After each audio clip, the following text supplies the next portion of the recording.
Hello bachcho, we have this question today and the question says which of the following phenomenon supports the Darwin's concept of natural selection of organic evolution। Darwin का जो organic evolution का जो concept था, जो phenomenon था, उनको नीचे दिए गए ऑप्शंस में से कौन से ऑप्शन जो है वो बराबर से एक्सप्लेन करते हैं। Okay, so let's see the options, let's see the statements. Development of transgenic animal, production of dolly, increased prevalence of pesticides that lead to pesticide resistance in insect। फिर उसके बाद फोर्थ स्टेटमेंट हमारे पास है industrial melanization melanism industrial melanism. Okay, अगर हम यहाँ पे बात करें डार्विन थेरी थेरी की, सो इस क्वेश्चन का जो की कंसेप्ट है वो हमारे पास हो जाएगा Darwin's theory of natural selection. Darwin's theory of natural selection, theory of natural selection.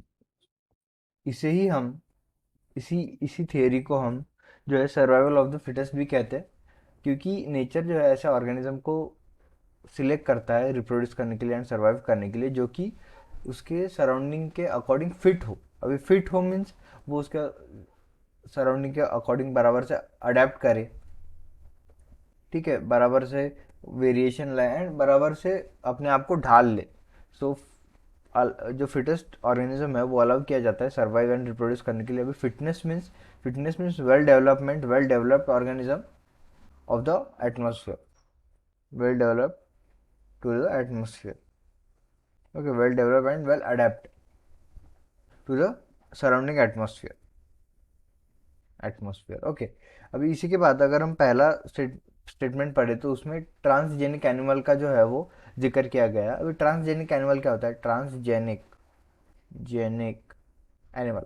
अभी ट्रांसजेनिक एनिमल जो है वन ऑफ द ऐसे एनिमल्स जिनमें कि जिनका जो जीनोम जो है वो चेंज किया जाता है, ऐसा एनिमल जिनके जीनोम जो है वो दूसरों का जीनोम कैरी करते हैं।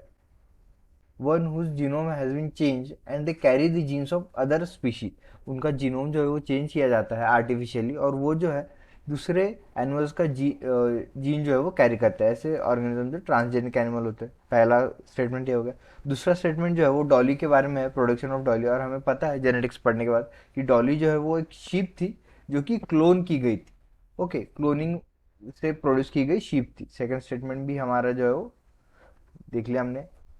अभी थर्ड स्टेटमेंट की अगर और हम बढ़े तो थर्ड स्टेटमेंट हमारे पास है increase in use of herbicides and pesticides. अभी अगर हम हर्बिसाइड एंड पेस्टिसाइड्स का यूज ज़्यादा करते हैं ऑर्गेनिज्म को मारने के लिए, तो एक पीरियड आएगा, एक over the period of time आएगा कि जो ऑर्गेनिज्म है उस कंडीशन को ढाल लेंगे कि हाँ, इस पेस्टिसाइड और इस हर्बिसाइड से ही हमको बचना है। तो बचने के लिए क्या करेंगे? वो खुद को उस केमिकल से जो है वो अडेप्ट कर लेंगे, इम्यून कर लेंगे, रेजिस्टेंट हो जाएंगे वो, क्योंकि उनके एनवायरनमेंट में क्या प्रेजेंट है? Pesticide and herbicide he present है।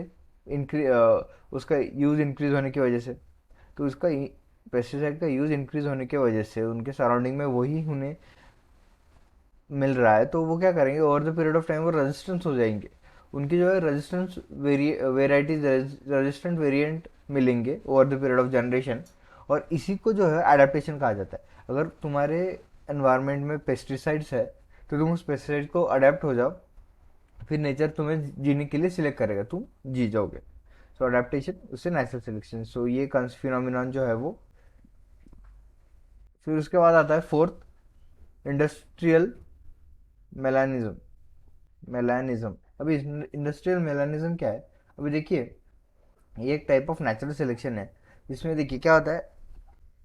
Melanism means change in colour, और melanism means change in colour to dark. अभी इंडस्ट्रियल मेलानिज्म मीन्स अभी इंडस्ट्री में जो है वो कार्बन का यूज़ ज़्यादा बढ़ गया है ह्यूमन की वजह से, और कार्बन जो है जब सैचुरेट होता है सराउंडिंग में, तो वो एक dark layer of background create करता है, डार्क लेयर क्रिएट करता है हमारे उस एरिया पे। सराउंडिंग एरिया गेट्स डार्कन जब हम उसे यूज़ करते हैं, उसे आसपास जो है वो सराउंडिंग में जब हम देखते हैं तो वो डार्कन करता है एरिया को। अभी उस एरिया के जो मॉथ्स है, जो डार्क कलर के मॉथ्स है, वो तो सरवाइव कर जाते प्रेडिटर्स को, बट ऐसे मॉथ जो कि वाइट कलर के है, जो टैन कलर के है, वो सरवाइव नहीं कर पाते।